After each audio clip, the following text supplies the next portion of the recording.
Ok, voici le scénario, comme demandé, en allemand et sans les éléments interdits. Tout a commencé comme n'importe quelle autre amitié. Innocente, pure et pleine d'expériences partagées. Je me souviens encore très bien du jour où j'ai vu Elias pour la première fois. Nous étions tous les deux en sixième, nouveaux à l'école et perdus à la recherche de la bonne salle de classe. Sa confusion reflétait la mienne et c'est ainsi que nous avons commencé à parler. Une conversation qui allait se transformer en une amitié profonde et inébranlable. Elias était différent.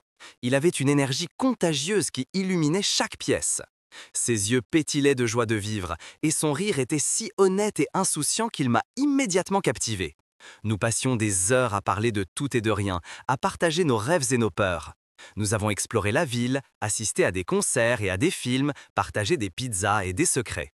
Il était mon rock, mon confident, mon meilleur ami. Les années ont passé comme un éclair. Nous avons traversé ensemble les hauts et les bas de l'adolescence, stress scolaire, premiers amours, chagrins d'amour, nous nous sommes toujours soutenus. Elias était toujours là pour me remonter le moral quand j'étais au plus bas et pour célébrer mes succès avec moi. Je ne pouvais pas imaginer une vie sans lui. À un moment donné, je ne saurais dire exactement quand cela a commencé, j'ai remarqué que quelque chose changeait. C'était subtil, à peine perceptible, mais c'était là. Quand Elias me touchait, je ressentais un picotement que je ne connaissais pas auparavant. Quand il riait, je sentais une piqûre dans ma poitrine. Quand il parlait à d'autres filles, je ressentais une pointe de jalousie. J'ai essayé d'ignorer ces sentiments. Je me suis dit que ce n'était que l'évolution naturelle d'une amitié étroite. Mais au fond de moi, je savais que c'était plus que cela. J'étais amoureux. Amoureux de mon meilleur ami. Cette prise de conscience m'a frappé comme un coup de poing. J'étais confus, anxieux et plein de doutes. Je ne savais pas comment gérer ça. J'étais conscient qu'Elias était hétérosexuel, du moins c'est ce que je pensais.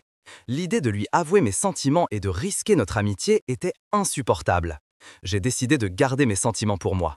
J'ai essayé de me distraire, de me concentrer sur d'autres choses, mais c'était inutile. Chaque regard, chaque contact, chaque conversation me rappelait à quel point je l'aimais. Un soir, comme souvent, nous étions assis sur un banc de parc à regarder le coucher du soleil, je n'ai plus pu me retenir. Les mots sont sortis de moi, sans filtre et honnêtes. J'ai raconté à Elias mes sentiments, mon amour, ma peur. Le silence qui a suivi était assourdissant. J'osais à peine le regarder. Je m'attendais à un rejet, une déception, peut-être même de la colère. Mais rien de tout cela n'est arrivé. Elias est resté silencieux un moment, puis il a pris ma main. Ses yeux étaient pleins de tendresse et de compréhension. Il a dit qu'il ne s'était jamais douté de rien, mais qu'il n'était pas surpris. Il a dit qu'il m'avait toujours beaucoup apprécié, mais qu'il n'avait jamais pensé que cela pourrait être plus qu'une amitié. Il a dit qu'il avait besoin de temps pour y réfléchir. Les jours suivants ont été un enfer. Je me suis torturé avec des doutes et des angoisses. Avais-je tout gâché? Avais-je détruit notre amitié pour toujours? Puis, une semaine plus tard, Elias a sonné à ma porte. Il avait l'air nerveux, mais ses yeux brillaient. Il a dit qu'il avait réfléchi, beaucoup réfléchi. Il a dit qu'il avait aussi développé des sentiments pour moi, des sentiments qu'il n'avait pas su lui-même classer. Il a dit qu'il voulait essayer. Nous avons commencé une relation, prudemment et avec douceur.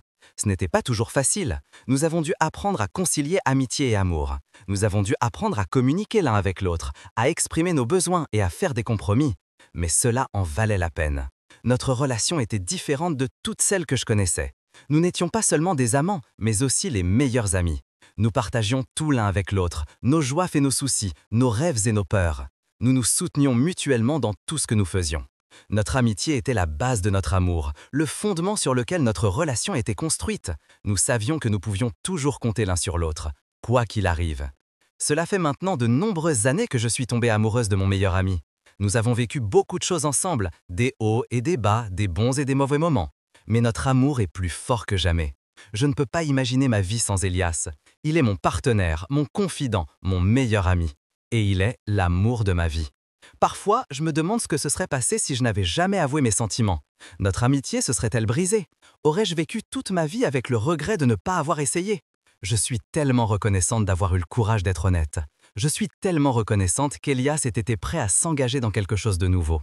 Je suis tellement reconnaissante pour notre amour, qui est né d'une amitié profonde et inébranlable.